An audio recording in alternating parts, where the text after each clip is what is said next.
Welcome to the Motorcycle Classics video podcast. If you're joining us for the first time, Motorcycle Classics is America's only magazine devoted exclusively to the dynamic and growing classic motorcycle scene. Whether your tastes run from the delightful Ducatis from Italy or to the voluptuous Velisets from England, we've got your favorite classic covered. And with reports from the vintage race scene, classic bike shows and events, plus restoration tips and equipment and gear to keep your classic bike on the road, Motorcycle Classics is home base for lovers of yesterday's motorcycles. Get your subscription now by logging on to www.motorcycleclassics.com. This episode is sponsored by DaVita, fine helmets, goggles, and other motorcycle accessories. To find out more about DaVita, or to locate a DaVita dealer near you, visit them online at www.davida.co.uk. Hi, this is Richard Backus, editor of Motorcycle Classics. Thanks for joining me for this episode of Motorcycle Classics podcast. For the past few years, classic motorcycle fans have been discovering vintage motorcycle days.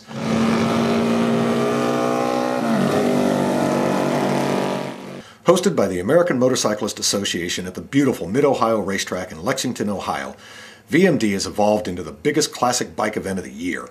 And that's not just a lame PR boast. Just ask the 60,000 classic bike fans who showed up for the 2006 show last July. VMD is the closest thing to classic motorcycle mecca we've found. On one end of the Mid-Ohio site is a huge swap meet, populated by some 900 vendors, while at the other end is the track itself, literally buzzing with classic bikes as racers vie for honors in one of 13 different races held each day. Mixed between the two is everything else, including an auction tent, factory demo rides, bike shows, stunt riders, and thousands of classic bikes running around the track site. This is also where you'll find the race pits, where racers set up shop and prepare their bikes for the weekend's races. And it's here that we found Team MOMBA, without question the most inspired group of classic racers we've ever met. Following last year's event, members of Team MOMBA, which stands for Mid-Ohio Motorcycle Build Attempt, decided to build a bike on site, get it through tech inspection, and race it on Sunday. And with one very important element. With the exception of tires and some critical engine components, they'd build the entire bike from swap meet parts. Planning for the project began in January. Looking at their options, the 14-strong team decided to focus on the middleweight superbike category, and they zeroed in on a Kawasaki GPZ or KZ550 as their bike.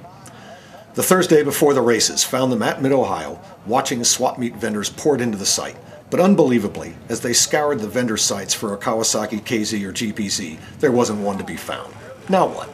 Someone on the team suggests a Kawasaki LTD, the forgotten boulevard cruising brother to the KZ and GPZ, and this turns out to be a good suggestion, because in short order they locate an LTD and haul it to the MOMBA tent. The build begins. Over the next 2 days, the team puts over 100 miles on a pair of little scooters, running back and forth between the swap area and the pits, picking up all the pieces they'll need to get the Kawi out on the track. By Saturday afternoon, the bike is running. The MOMBA tent is a blur of activity.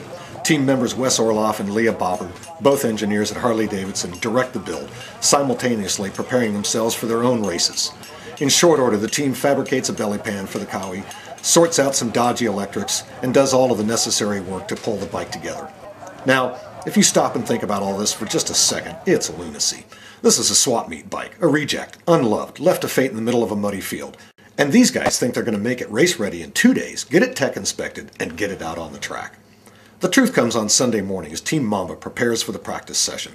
A paperwork snafu means that Mitch Beam, editor of Motorcyclist magazine, won't give the Kawi its first shakedown as planned. The task falls instead to Orloff, who's tendering a broken wrist after crashing his Buell in Saturday's Battle of the Twins race. Orloff fires it up, gives it some head, and roars out on the track. It is, as Orloff agrees later, amazing. 3 days prior, this bike was just a thought, an idea, a desire. But here it is, running and tech inspected and out on the track. It is amazing. But Orloff notices the steering feels out of whack, and wheeling the Kawi back into the pits for inspection, the team finds a bad set of steering head bearings. Team members fan out into the swap area, find a new set of bearings, and install them on the bike. Elapsed time, 15 minutes. Team MOMBA is ready to race. Sunday afternoon's heat comes up fast, and Team MOMBA's bike is out on the track, this time with Mitch Beam taking the Kawi through its paces. Built in short order, it's underdeveloped, but here it is, dicing it up in the middle of the pack even as one cylinder is dropping out thanks to a fouled plug. Beam looks good, and the bike holds on, and when the checkered flag drops, Beam's still in the race. He doesn't win, but he doesn't lose either, coming in 8th, a respectable mid-pack finish he's comfortable with. These guys may be crazed, but they know what they're doing. It's inspired lunacy at its best. The bad news is, if you miss the build, there won't be another. The team's happy to just live with the memory and call it good. Just like their Kawasaki LTD 550 that ripped down the straightaway, the legendary Team MOMBA has come and gone. But their story, along with other great stories of the classic bike world, lives on in the pages of Motorcycle Classics and at our hosted events across the country. Please join us as we celebrate classic motorcycles at two of this year's Cycle World International Motorcycle Shows. Motorcycle Classics and Friends will present a classic bike display at two of the largest stops on the tour, the Long Beach Show, December 8th through 10th, 2006, and the Atlanta Show, February 23rd through 25th, 2007. The acclaimed international motorcycle shows are the largest indoor two-wheeled events in the world, and now we're helping them go beyond being a showcase just for the latest manufacturer releases with a one-stop journey to the heart and soul of the sport, classic motorcycles. So if you're as into old bikes as we are, stop by and see us at the show, marvel at the bikes, grab a t-shirt, renew your subscription, and enter to win cool vintage gear. Thanks for joining us for this episode of Motorcycle Classics Online. And don't forget that every time we run a clip, we send out a Motorcycle Classics t-shirt free to one lucky viewer. Winning is easy. Just send an email to t-shirt, that's T-S-H-I-R-T, at motorcycleclassics.com, telling us what you ride and telling us your best riding experience. If we like it, you'll get the shirt and we'll share your story on our website. This is Richard Backus from Motorcycle Classics. Thanks again. We'll see you next time.